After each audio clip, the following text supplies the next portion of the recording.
If you grew up with divorced or separated parents, you may be at a place in your life now where, as an adult, you've come to realize that there's some things from your childhood that are still impacting you today.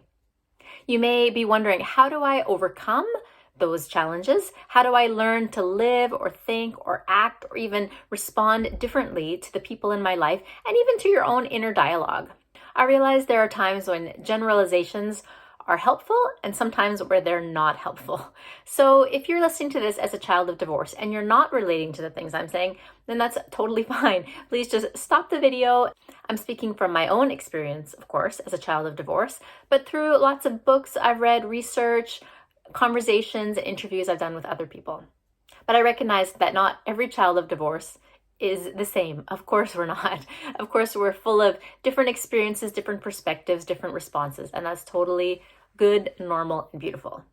What I'm wanting to look at in this video is some of the things that you need to stop doing if you want to heal from your parents' breakup. One thing to keep in mind, of course, is that healing isn't a one-time event. It's not something that you do, snap your fingers, and then you're finished. In the same way you have to maintain a healthy body, it takes work and effort to maintain healthy emotions and healthy relationships.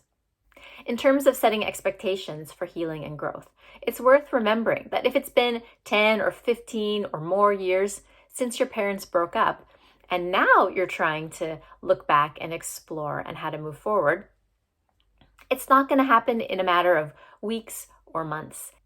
In my case, it's taken me years to look back on, reflect, understand, become aware of how my childhood experience have shaped me, and then to think about which things I want to unlearn, what things I need to relearn. The first step is simply becoming aware of how you've been impacted by your parents' breakup and life after the breakup.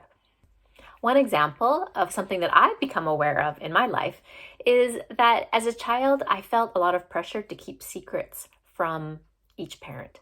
So there was a lot of compartmentalizing, there was a lot of secrecy, there was a lot of fear and pressure that I felt about speaking, about being open, about talking about my life, my feelings, my activities, what I had been doing.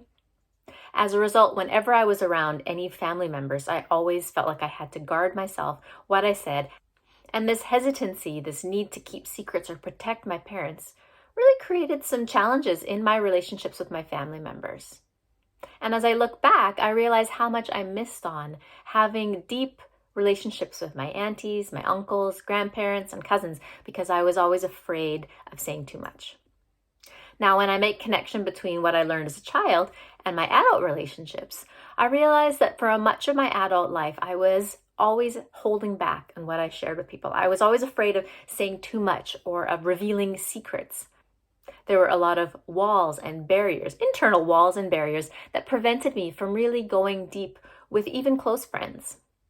So that's an example of one of the behaviors that I learned as a child, which I carried through with me into my adult life and which I've had to unlearn and relearn.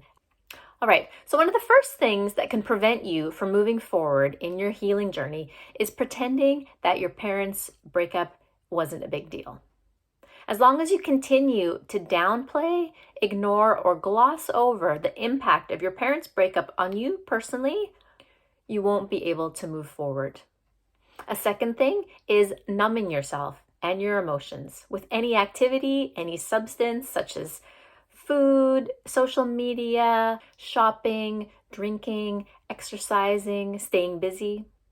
When you cram your life with hurry, noise, crowds, and activity, you're not able to actually step back, reflect, and then heal and grow. A third thing that can prevent you from moving forward is thinking that a romantic relationship is going to make your problems go away.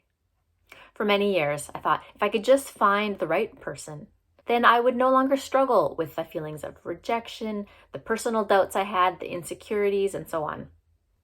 But the reality is a close relationship, a romantic relationship, is only going to highlight and perhaps stir up the pain, the insecurity, and the fears that you carry with you. So whether you're single, married, or in a relationship, my encouragement to all of us is to do what you can now to work through your issues, because your future self and your future partner will thank you. Another thing that can get in the way is this idea that if you just forgive and forget, things will automatically get better. There may be people in your life, and there have been people in my life who've told me that if I can just forgive my parents, forget about what happened, put it all behind me, and place everything in God's hands, that everything will work out okay. While it's true that forgiveness can help us move forward and help us in our journey of healing, it's only one small piece in a very big puzzle. A fifth thing that can hinder you from moving forward and healing is this idea that you'll outgrow your pain and all of the negative, difficult patterns from your family once you're finally old enough to leave home, start out on your own. It's tempting to think once you're under your own roof, making your own rules and decisions, that you won't have to deal with any of the consequences of your childhood loss, grief, or pain. However, many of us, children of divorce, will say that the effects of our parents' breakup actually becomes more pronounced over time. Perhaps in our early 20s, when we're busy with career or education or friendships and new experiences, we kind of stay busy enough that we don't realize it.